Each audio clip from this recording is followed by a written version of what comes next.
Здравейте, хора! Четвърта част от изследване на изоставено училище. Това е предпоследната част. Има и пета част, която ще е напълно последна. What the freak? Каква е тази червена пръчка? Май се е боядисвали. Или са заколяли някой с нея, това е кръвта му. Може да виждате, много е страшно, затова ние не искаме да влизаме. Влезахме?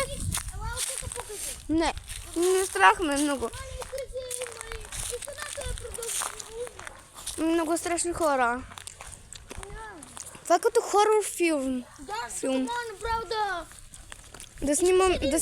Да снимат Кърва вълна. И така, хора, това беше четвърта част. Отивайте в пета част, защото много бързо свършват тези тъпи